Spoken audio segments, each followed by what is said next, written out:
Dragon Ball Z is a cultural phenomenon. I think it's safe to say that it and Pokemon are pretty much responsible for Western culture kind of embracing anime. Weebs. I was a massive fan of the show as a kid, and still am now. I was one of those kids that would try and power up in the playground, secretly hoping I was a Super Saiyan, even though I never had a tail or any semblance of martial arts skill. So imagine the sheer joy I experienced when I heard about Legacy of Goku. You get to play as Goku through story events in the game? Sign me the heck up! I remember probably loving this game as a kid. To be honest, I don't remember a whole lot of it. But I did play through it recently with my friend Casposaurus. Hello! And let me tell you, Dragon Ball Z Legacy of Goku is one of the worst games I've ever played. Now that may sound a bit dramatic, but let me elaborate. Legacy of Goku starts off pretty strong. It immediately plays the intro, albeit without the theme music, and it's quite impressive for a Game Boy Advance. Little did you know that it was just a misdirection, trying to trick you into thinking you're playing a good Dragon Ball Z game. The game properly starts, and we're dumped on Master Roshi's island. At first glance, it's actually really cool. The sprites are really well done, and you can even go into Master Roshi's house. You can even talk to Bol. Oh my god! Why did they decide to use such little space in comparison to the text box? That is not the foxy blue-haired genius from the show. That is an alien wearing a Bulma mask. So instead of talking to everyone and then having Raditz show up to snatch Gohan like the perfect guest on To Catch a Predator, we have to collect porn magazines for Master Roshi. I don't know what he sees in those magazines. Of course you don't, Turtle. You're a turtle. Why the fuck would you understand anything about human porn? After giving Roshi his wank stash, we reach level 2, which Bulma simply cannot believe. Trust me, Bulma, neither can we. And then the story begins with Raditz showing up, stealing Gohan and then turning into Piccolo. Piccolo informs us that he met Raditz earlier and wants to team up with Goku. Gosh, I'm glad the game ignored the age-old rule of show, don't tell, and didn't bother to show us Piccolo fart-assing around with Raditz earlier. Oh, God, that would have been... So a bit of moldy cheese that I think is supposed to be the flying Nimbus washes up on shore and Goku takes off with Hang on a second. I'm pretty sure Piccolo was flying next to Goku in this shot that has been horribly JPEG'd. Yup, he was definitely there. Why did they cut him out? Probably to squash those Piccolo was a better father than Goku rumors. So with his son and the Earth's life in danger, Goku rushes to the scene via his house. What? Why are we at his house? Gohan and the Earth is in danger. Why are we taking a detour past Goku's house in the middle of the woods? You know what? It's probably so we can learn the controls in a safe environment and then Raditz will be on the next screen and we can fight him and save Gohan and the world. Oh, and we can kill squirrels too for some reason. There's no time to rest around the house. I've got to get going. Why did you even go to your house then? So walking around these woods, we find out that Goku's most threatening enemy isn't Vegeta, it isn't Frieza, it isn't even Goku Black. No, it's some wolves in the forest. I have died to these dogs more than I've died to anything else in this bloody game. Which leads us to one of the massive problems with this game, the combat. See, you have two forms of attack. Melee and Ki Blasts. Because of how awkward and clunky movement is, Ki Blasts have the clear advantage despite being significantly weaker than punching. And because of the fucky hit detection, dogs can stand inside you and take no damage while chewing on your juicy intestines. And sure, it's a nice treat for the puppers, but the game doesn't fucking work properly. Hey, remember that episode in Dragon Ball Z where Goku was terrified of approaching a dog and spent 40 minutes in the forest dicking around shooting squirrels instead of saving his son? Because I don't. Health values of regular enemies are also inconsistent. Sometimes you'll drop a mutt in a single punch, while a different doggo could take a barrage of fisting and still not die, much like my ex-wife. I like the idea of not knowing what to expect, but the combat system sucks a dick and does not lend itself to inconsistency. The walking speed is painfully slow too. You can fly, but only for about a second at a time before your flying meter runs out and you're stuck walking again. You can collect flight orbs that refill your flight, but they are only ever there for situations where you have to fly across some water or fly over a gap, making flight essentially context sensitive and essentially pointless. And having the ability to fly anywhere for half a second at a time really feels like a punishment because it gives you a taste of what moving at a decent pace feels like and then takes it away. So we move on to the next map and are presented with, no, not Raditz. Don't be ridiculous. We're presented with fetch quests. Look, Gohan can wait. He's a proud Saiyan warrior. The most urgent thing is clearly rescuing this old prick we've never met from the dangers of shallow water. It's gotta be shallow. I mean, how the fuck else did he get over there? Man, if you could walk diagonally, this game would be sick.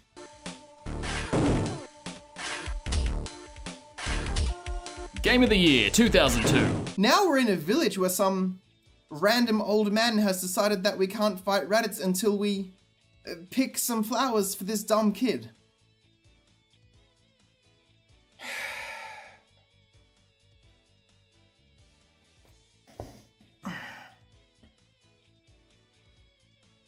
Okay.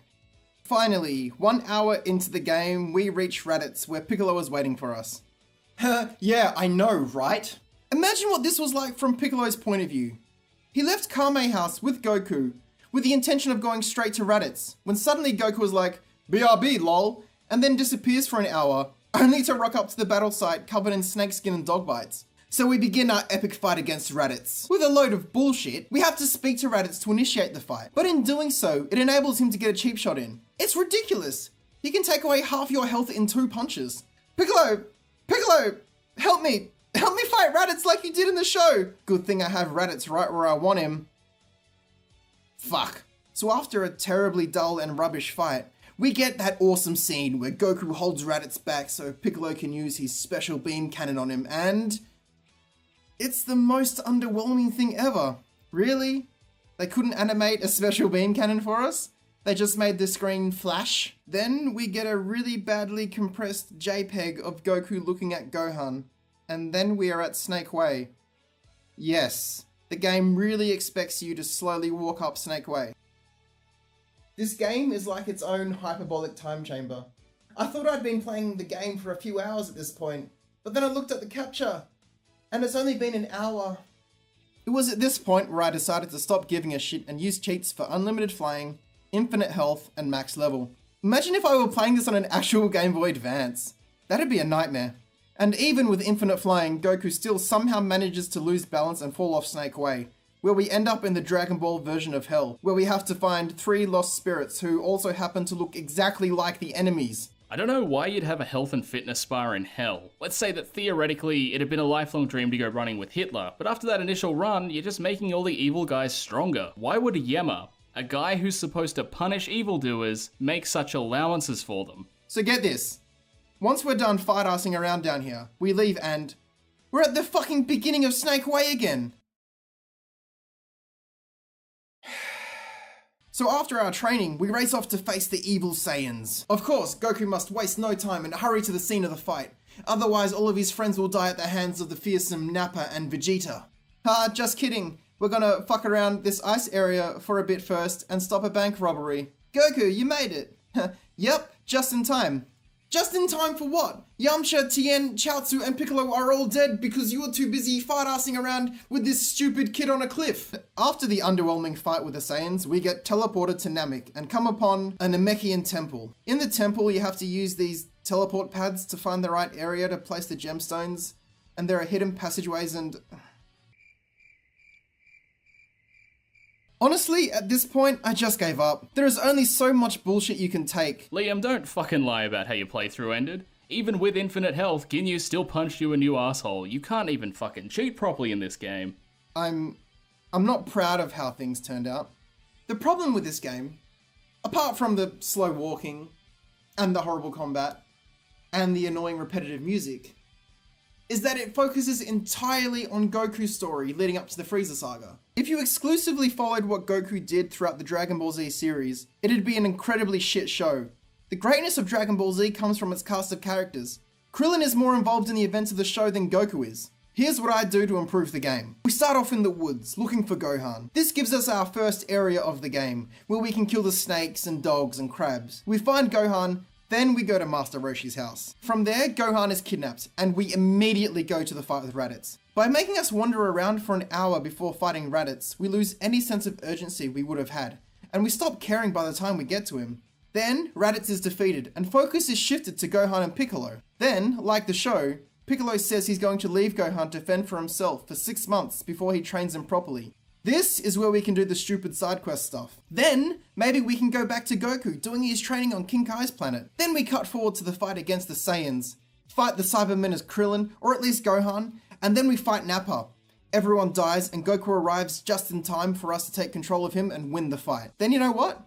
We take control of Gohan and Krillin, or even Vegeta on Planet Namek. The Frieza saga is undoubtedly the best saga of the whole series, and it's incredibly disappointing that it was mostly ignored for this game. Dragon Ball Z Legacy of Goku is widely considered to be one of the worst games to ever have the Dragon Ball Z name to it. If you're a fan of Dragon Ball Z, I'd say that this game is worth playing, I guess? I mean, it took me an hour and 40 minutes to completely finish the game, so it's not a huge time investment. But definitely play it with cheats, because fuck that. If you want to check out the highlights of Caspasaurus and I streaming Legacy of Goku 1 and 2, check out the Dumb Dickies YouTube channel. We'll be doing Boo's Fury as well, so get excited for that. As for the stream itself, you can find it on Twitch TV/DumbDickies, where we stream shitty weeb games every Sunday. As for me, I'm going to take my shirt off and try powering up in front of the mirror in an attempt to reach my perfect form.